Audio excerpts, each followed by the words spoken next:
Yoshi, everyone's favorite cute little abused dinosaur. Sometimes he's a more than vital companion to the Mario Brothers, and other times he's too scared to do much of anything. Today, we're gonna look at Yoshi's character in every mainline Mario game and rank him from worthless to elite.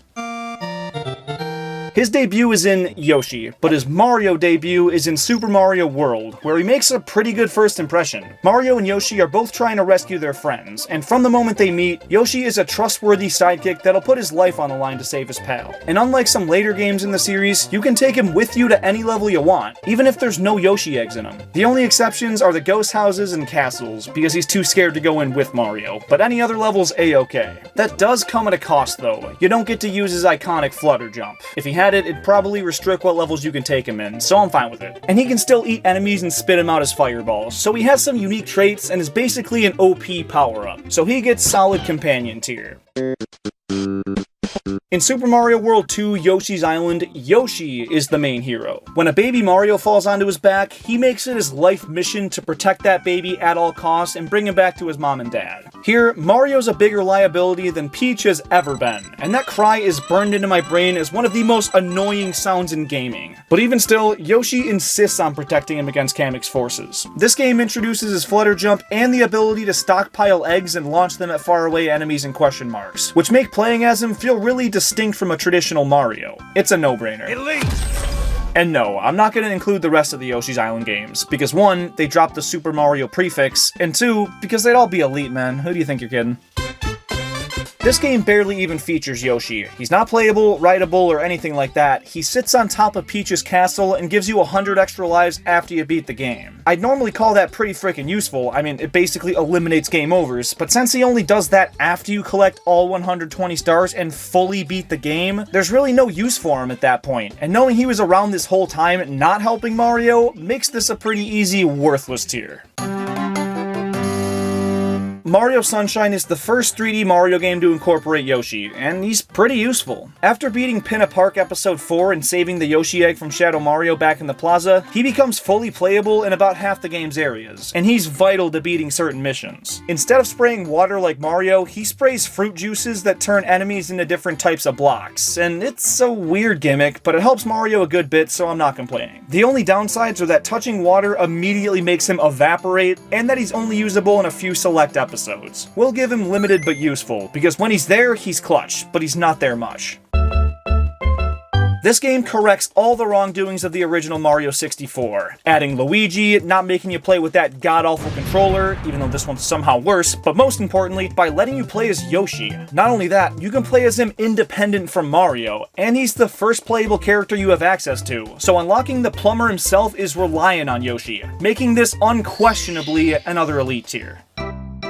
In New Super Mario Bros. DS, he's not playable at all through the main game. But he does make a playable appearance in a handful of minigames, so he serves some role, but it barely does anything. And yes, I am putting this higher than 64, thank you for noticing. He's not in Super Mario Galaxy, so on to Mario Bros. Wii, where he's brought back to his classic form. He's basically a power-up like he was in Mario World, but he now has his trademark flutter, and because of that, they had to limit his playability to certain levels only, and make Mario leave him at the flagpole at the end of each stage. When he's there, he's useful, not necessary, but it's really not in that many levels, so he'll go limited but useful. Galaxy 2 makes Yoshi one of the big selling points of the game, and incorporates him way more than the previous New Super Mario Bros. Games. Now, you can't take him from one level to the next, unfortunately, but like Sunshine, he's necessary to beat certain levels. And this time around, he has a handful of different upgrades that are really fun to use. One inflates him and carries you through the sky, the Hot Pepper one makes him run at breakneck speeds and up very sloped surfaces, and another lights up paths for you to take. Because of all of that, he earns a slightly higher rating than Sunshine, so we'll put him in solid companion tier. Also, he's used in way more levels, so I think that's a good spot. He gone in New Super Mario Bros. 2 and Mario 3D Land, so on to New Super Mario Bros. U, where he plays the exact same role as he did in Mario Wii. He's there in a couple levels and stays at the flagpole. But the baby Yoshis can be taken into any level that's not a castle, and they're pretty freaking useful. Now, those do make an appearance in Mario World as well, but they wouldn't really raise his ranking at all there. Here, he needs the boost, and the different types offer a ton of variety. The blue ones blow a bunch of bubbles that can kill enemies and serve as temporary platforms, the pink ones can inflate into a a balloon and give you more airtime, and the gold ones light up. That combined with regular Yoshi having a decent ranking brings this one up to solid companion tier. And same story for New Super Luigi U. Yoshi's not in Mario 3D World at all, which sucks, but in Mario Run, he's unlocked pretty early in the game, only requiring 30 yellow and red toads to unlock. And where most characters in the game only have one ability, he has 3. His flutter jump, the color affecting which toads you find, and being able to walk on spiked surfaces and enemies. He's got the highest skill ceiling of any character in the game, and that makes him elite in my book. In Mario Odyssey, Yoshi doesn't really do much of anything. He's in a couple levels, and his abilities are needed to clear certain obstacles, but he doesn't actively help Mario. Instead, Mario possesses him, and Yoshi's just lending his body. Pause. So barely does anything. He gone in Bowser's Fury, so on to the most recent Mario platformer, Super Mario Bros. Wonder, where he's basically in easy mode. Not only is he fully playable alongside the rest of the crew, but he can also carry people around like in the old games. He can flutter jump, eat enemies, and doesn't die. He's literally invincible. Now, it does suck that he can't use power-ups, but he's freaking immortal, making this a very easy elite. And since there's not as many mainline games featuring Yoshi, here's a couple current-gen spin-offs too. In the latest Mario Golf, he's a pretty high-tier character. With the game's focus on running after your ball, Yoshi boasts the best speed stat in the game, and with a pretty good special shot, it makes him one of the most appealing character selections.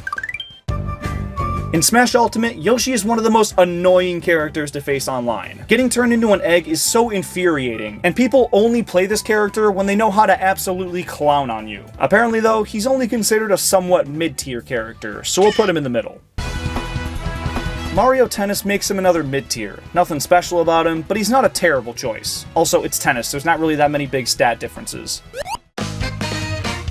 In the most recent update of Mario Kart 8 Deluxe, Yoshi Teddy Buggy is the most OP combo in the game. That's why you see it online so much. So this one's cake. Elite. And the last bonus game we have is Mario Strikers Battle League, which is the only Mario sports game where he's considered a lower tier. He's not a good scorer and is really high in technique, so he's situational at best, and deserves a barely does anything. And there you have it. Real quick, if you take your Nintendo Switch on the go a lot and wish it was easier to lug around, you gotta ditch that clunky old dock. It's bulky, flimsy, and really doesn't have a good reason to be. And Accelerate Gaming's portable dock is the solution you've been waiting for. It cuts the unnecessary plastic of Nintendo's and gives you a sleek, durable, and very portable alternative. And it's only 20 bucks, so if you want to enhance your Switch setup and support this channel, go grab one now and use code JeremyK to get an additional 10% off your order. There's a very limited amount of uses on that, so redeem it while you can. And if you disagree with me on any of the rankings in this video, leave your takes down in the comments. And if you enjoyed this video and want to watch more Yoshi slander, check out this video about the Mario World cartoon. I promise you won't be disappointed.